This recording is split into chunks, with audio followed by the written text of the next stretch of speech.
कक्षा 9 के सभी विद्यार्थियों का ईपीएस ऑनलाइन क्लास में स्वागत है। देखिए, पिछले वीडियो में मैंने आपको बताया था दो परिमेय संख्याओं के मध्य परिमेय संख्याएं ज्ञात करना। इन्हीं दो परिमेय संख्याओं के मध्य परिमेय संख्याएं ज्ञात करना। अब देखिए, हम अगला टॉपिक पढ़ेंगे ऐसी परिमेय संख्याएं जिनके दशमलव प्रसार अशांत आवर्ती है। बार का चिन्ह लगा हुआ है ना इसमें, इसलिए ये अशांत आवर्ती होती है। तो उनको हम p बटे q में किस प्रकार से व्यक्त करते हैं? तो शांत वाली को तो हम व्यक्त कर ही सकते हैं, लेकिन अशांत आवर्ती वाली को हम p बटे q में किस प्रकार से व्यक्त करेंगे? देखिए, सबसे पहले आपको क्या करना है, जो संख्या आपको दी हुई है अर्थात अशांत आवर्ती का जो दशमलव प्रसार आपको दिया हुआ है उसको आपको एक समीकरण बनाना है। तो किसी भी चर राशि का मान मान लीजिए, माना पहला प्रश्न ले रहे हैं x बराबर 0.6 पर बार, इसको समीकरण 1 बना दीजिए। जो संख्या हमको दी हुई है, जो दशमलव प्रसार हमको दिया हुआ है, उसको हम किसका मान मान लेते हैं? किसी भी चर राशि का। जरूरी नहीं है उसे x मान है, y मान सकते हैं, z मान सकते हैं। अब हमें x का एक ऐसा मान निकालना है कि वो p बटे q में आ जाए x का मान, क्योंकि परिमेय संख्या p बटे q में व्यक्त की जा सकती है। और परिमेय संख्याओं के दशमलव प्रसार दो प्रकार के होते हैं, एक शांत दशमलव, एक अशांत आवर्ती। ये अशांत आवर्ती है, क्यों है? क्योंकि इस पर बार का चिन्ह लगा हुआ है अर्थात पुनरावृत्ति बनी हुई है। अब देखिए, आपको क्या करना है, जो आपने समीकरण 1 बनाया है, कितने अंकों की आवर्ती हो रही है दशमलव के बाद? बार बार 6 आ रहा है दशमलव के बाद, इसका मतलब है बार बार 6 आएगा। ये 6 आना खत्म नहीं होगा कभी, 6 से चलता ही रहेगा। तो दशमलव के बाद एक निश्चित अंक की आवर्ती हो रही है, तो जितने अंकों की आवर्ती होती है 10 की घात से गुणा कर दीजिए। तो कितने अंकों की आवर्ती हो रही है? एक अंक की, 6 आ रहा है बार। तो आप समीकरण 1 में, जो आपने समीकरण 1 बनाया है, उसमें आप 10 की घात 1 का गुणा कर दीजिए। 1 को ना मिले तो भी कर दीजिए, 10 से गुणा कर दीजिए। तो बाएं पक्ष में 10 का गुणा और दाएं पक्ष में भी 10 का गुणा, क्योंकि जो भी हम कोई क्रिया करते हैं वो दोनों साइड में करते हैं। 10 का गुणा x से करेंगे 10x बराबर 10 का गुणा इसमें कीजिए। देखो, पहले आप बाहर हटा के गुणा कर लो रफली, 0.6 में 10 का गुणा, 10 6 60, हासिल के 6, 10 का गुणा 0 से करेंगे 0, 6 के 6, दशमलव से संख्या से पहले पॉइंट है तो 6.0, तो 6.0 को आप 6 ही लिख सकते हैं, क्योंकि अंतिम 0 का कोई महत्व नहीं है पॉइंट के बाद। और जो आवर्ती आपकी संख्या में दी हुई है वही आवर्ती आपको गुणनफल में दर्शानी है, क्योंकि यहाँ भी बार बार 6 आता रहेगा गुणा में। तो जितने अंक की आवर्ती समीकरण 1 में हो रही है वही आवर्ती आपको समीकरण 2 में दर्शानी है। दोबारा समझ लीजिए, 10 का गुणा x में किया 10x, और 10 का गुणा किसमें करना है? 0.6 बार में। तो आप पहले क्या करेंगे, सिर्फ 0.6 में कर दो 10 का गुणा, 10 6 60, 0 6 बचे, 10 का गुणा 0 से किया 0 और 6 के 6, एक संख्या से पहले पॉइंट है, एक संख्या से पहले पॉइंट लगा दिया। 6.0 को हम 6 ही लिख सकते हैं।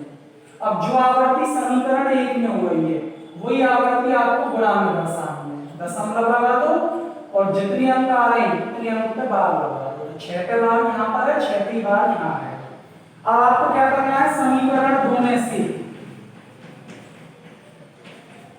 समीकरण 1 घटा दीजिए।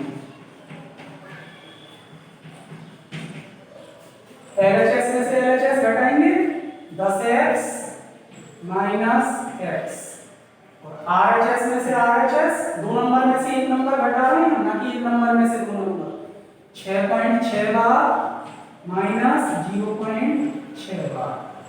10x में से गए 1x, 9x बचेंगे बराबर 6.6 बार में से 0.6 बार घटाइए 6 बार में से 6 बार गए 0, पॉइंट का पॉइंट, 6 में से 0 गए 6, तो 6.0 को हम 6 ही लिख सकते हैं। x बराबर 9 का भाग दे दो 6 में, 6/9, x बराबर 3 से कट जाएगा, 3 दूनी 6, 3 दिया 9, तो 0.6 बार p/q में किसके बराबर होता है? 2/3 अर्थात जब हम 2 में 3 का भाग देंगे तो 0.6 बार आएगा, और 0.6 बार को p/q में लिखेंगे 2/3।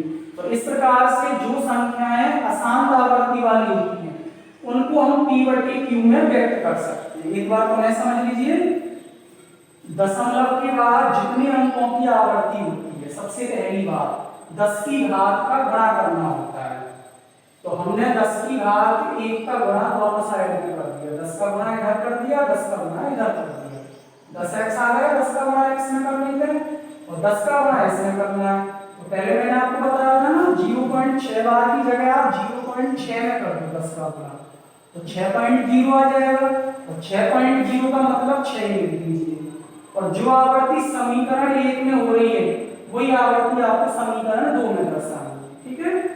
उसके बाद में जो आपका समीकरण 2 बना है, समीकरण 2 में से समीकरण 1 घटा दीजिए, तो 10x में से 1x घटा देंगे, 6.6 बार में से 0.6 बार, LHS में से LHS, RHS में से RHS, 10x में से 1x गए 9x, 6.6 बार में से 0.6 बार गए 6, x इज इक्वल 6/9 और x बराबर 2/3, 3 से कट जाएंगे ना, 3 दूनी 6, 3 दिया 9। देखिए एक प्रश्न और लेते हैं,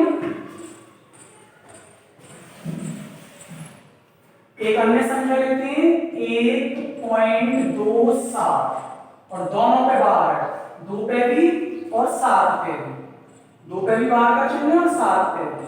अब दो अंकों की आवर्ती हो रही है ना इसमें 2 और 7 की, अर्थात 1.27 27 27 27, तो बार बार 27 चलता रहेगा आपका।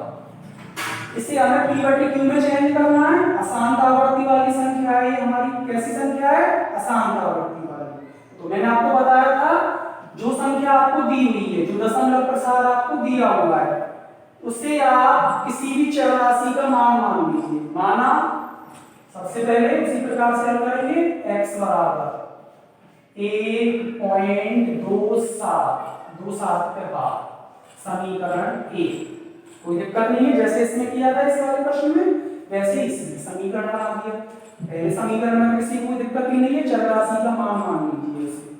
अब आपको क्या करना है, जितने अंकों की आवर्ती हो रही है 10 की घात का गुणा कर दो। इसमें 1 अंक की आवर्ती हो रही थी तो 10 की घात 1 का गुणा किया। इसमें 2 अंकों की आवर्ती है, क्योंकि बार का चिन्ह 2 और 7 दोनों पे लगा हुआ है ना, तो समीकरण 1 में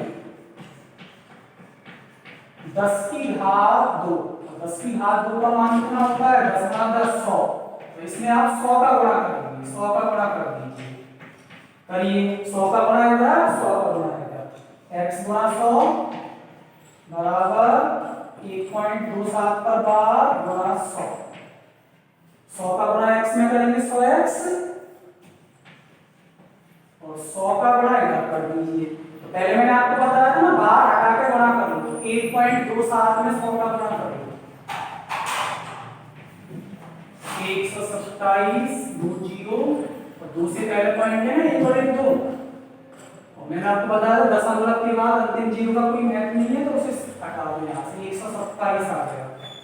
अब आपको एक चीज ध्यान रखनी है, जो आवर्ती समीकरण 1 में हो रही है वही आवर्ती गुणा में आएगी, तो पॉइंट लगा दो और 2 7 का बार है ना, 2 7 का बार, समीकरण में कोई दिक्कत नहीं है।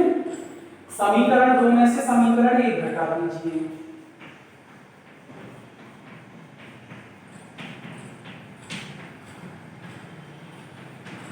एक घटाने पर LHS में से LHS घटाएंगे, 100x में से 1x बराबर, RHS में से RHS घटाएंगे,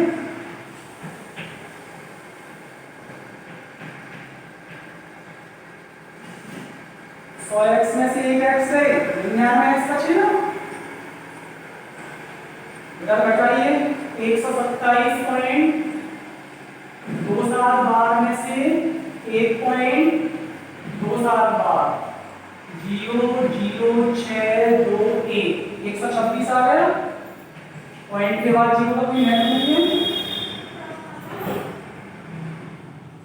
चलिए 126/99 सरल कर सकते हैं। किसी से कट रहा हो तो 9 से कट रहे हैं। x बराबर 9 एकम 9 9 चौक 36 9 एकम 9 एकम तो p/q में इसका मान 14/11 है। इस प्रकार से हम ऐसी दशमलव प्रसार जो आसान आवर्ती हैं उनको हम p/q में इस विधि की सहायता से व्यक्त कर सकते हैं। Thank you.